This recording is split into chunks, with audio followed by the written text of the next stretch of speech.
Naku, eto munang 20 pesos na bigas, manggagala iti ho yung mga DDS dito. Ang hindi mo maintindihan doon sa mga DDS, ibinigay na yung kanilang request, yung paulit-ulit na sinasabi nila, mga bossing, eh galit pa.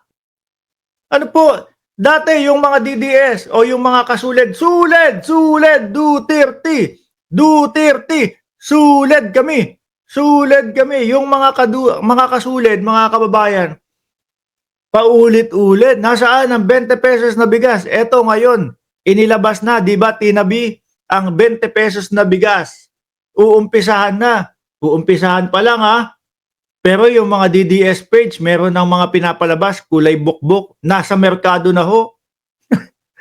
Ang hilig niyong mag-fake news. Ano?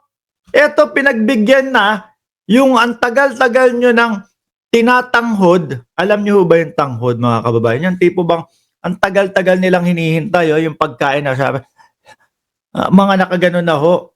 Ang tagal-tagal nilang hinihintay, asa na yung 20 pesos na bigas? Eto ngayon po binibigay, mga kababayan, ang dami naman po sinasabi, kesa daw po, bakit itinapat sa eleksyon? Bakit hindi pagkatapos ng eleksyon? Pero mo ba naman makita ng gobyerno na mukhang patay gutom na kayong mga DDS?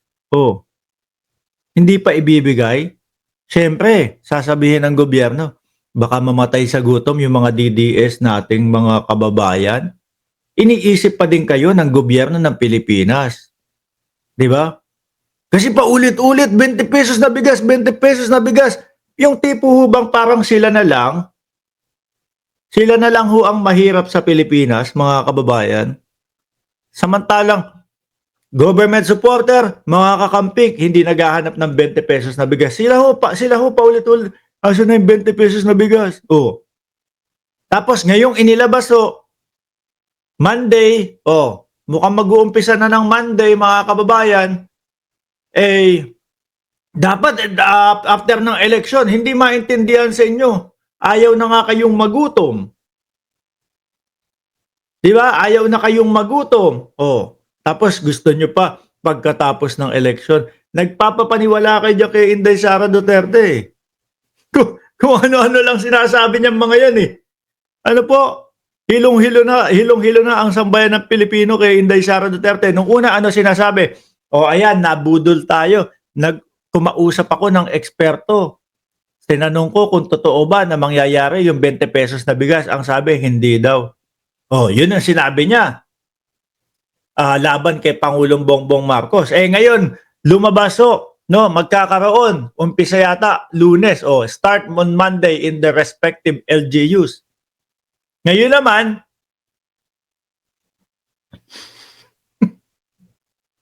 budol na naman daw ho, mga kababayan. Hindi mo na alam kung saan ka pupunta dito kay Inday Sara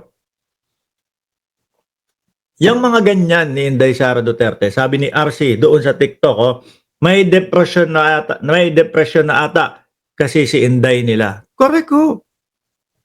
Totoo ho yan, mga kababayan. Bakit to? Kitang-kita naman sa galaw ni Inday Biruin mo, mga boss chief amo, sir.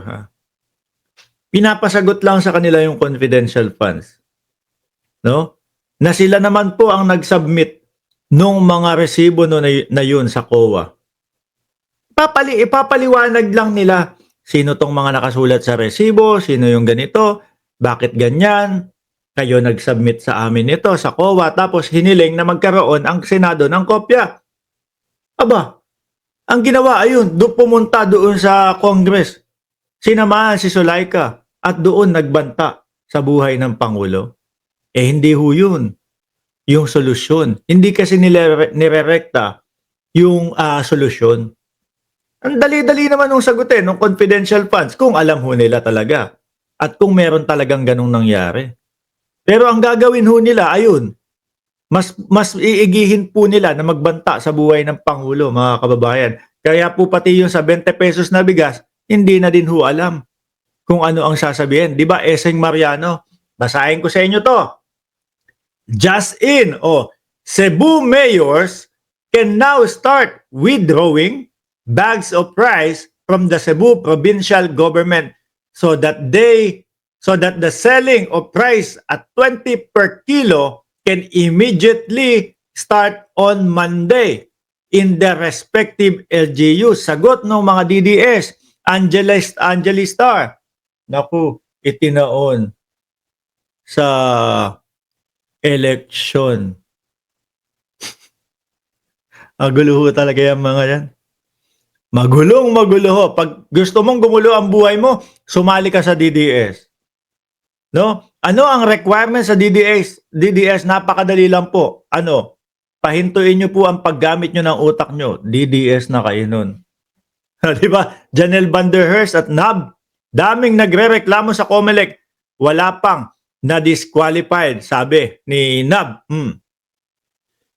Which is fulfillment of the campaign. Promise ang sinulat dito, no? Of President Ferdinand Marcos Jr.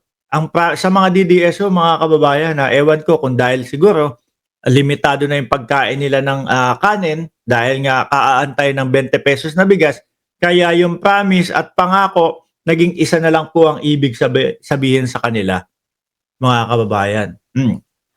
Gwendolyn Garcia, Governor, said the province will subsidize the said program until December 25, 2025, adding that the national government will start to subsidize it by next year once it is included in the budget. She assured that the program will continue until 2028 hanggang matapos po, no? Ang pamumuno ni Pangulong Bongbong Marcos, sabi naman yung iba, sa tax din ng taong bayan gagawin. Sa tax din ng taong bayan kukunin hiniling ninyo. Di ba? Kahit saan pa kinuha yan, ang lalabas na pera sa inyong bulsa, 20 pesos pa din para sa 1 kilong bigas. Di ba?